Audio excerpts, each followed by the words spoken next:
If you're moving to the Tuscaloosa area, you've probably seen two different neighborhood names come up over and over again. Highgrove in Tuscaloosa and Bristol Park in Northport. Both of these are very popular neighborhoods. Both offer resort-style amenities, but they cater to different lifestyles and very different budgets. So is it worth it to pay the premium for the 35406 zip code, or does the Northport value win? Today we're doing a head-to-head comparison of lot sizes, school feeder patterns, and the actual walkaway cost of living in each. So stick around because the commute times from both might actually surprise you. Hi, I'm Mary Harmon and welcome back to the channel, your ultimate guide to the Tuscaloosa real estate market. Whether you're relocating here to our area or just a family looking for the best schools, I'm here to help you navigate these neighborhoods with a mom perspective and professional data. So let's dive in. First, let's talk about location. Bristol Park in Northport is a little bit further, but not that much. It is right at 10 miles. With easy access to Highway 69 North, it is literally just a straight shot directly into town. However, the big difference is the tax bill.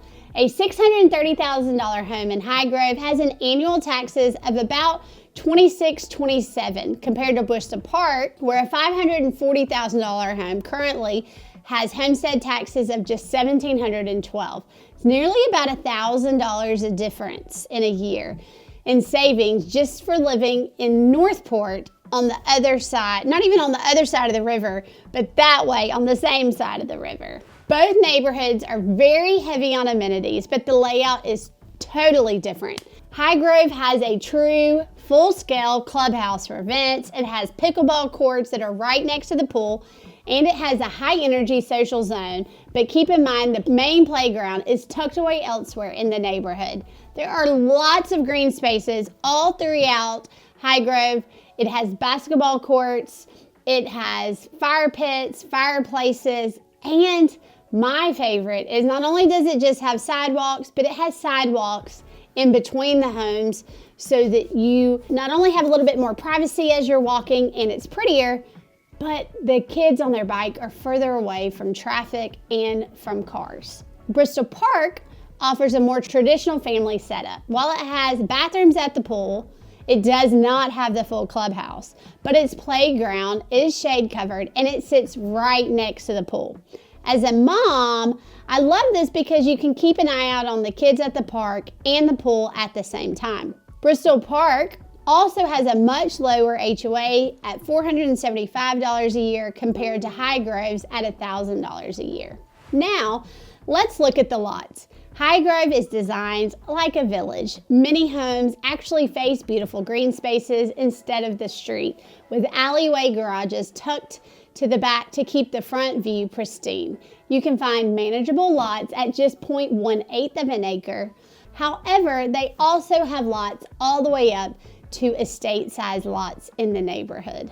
Bristol Park is a more traditional suburban homes that face the road with front entry or courtyard-style garages.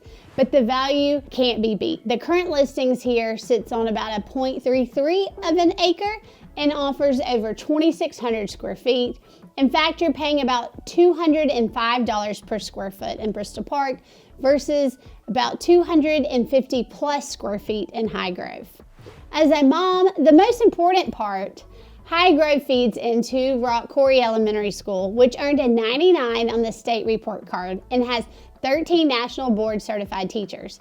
It is your traditional K-5 model. Actually, it includes pre-K too, meaning fewer transitions and more time for your kids to build during this multi-year relationships. However, Bristol Park is zoned for Huntington Place Elementary School, Northport Primary, and Eccles Middle. This is a little bit newer of a tiered model where you do have a primary that feeds into an elementary and then that feeds into your intermediate and middle schools.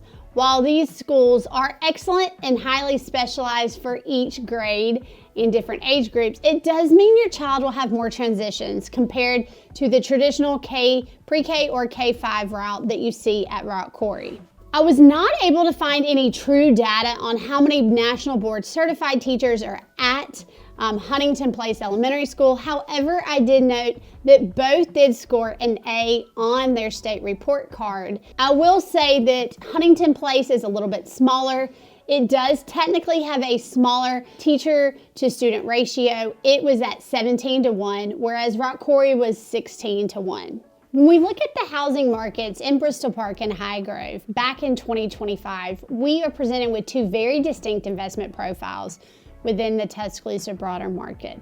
Highgrove served as a high-velocity luxury choice with new construction continuing. It had 59 sales. The average of those was a 4-bedroom and 4 baths, about 3,300 square feet. Despite a premium average of $769,000, these properties moved quickly, staying on the market for just an average of 43 days. In contrast, Bristol Park offered a more attainable entry point into that competitive suburban market. It had 17 sales last year. Homes were slightly more compact and typically featured a 4-bedroom, 3-bath layout at about 2,500 square feet. For this, the average sales price was $514,000. Buyers in Bristol Park were notably a little bit more patient as listings remained active for an average of 70 days before going under contract. So whether you want that 35406 prestige of Highgrove or the unbeatable value of Bristol Park, both are absolutely fantastic options. If you want a more custom list of homes that are currently active in both in these neighborhoods as well as in these school zones, feel free to reach out to me.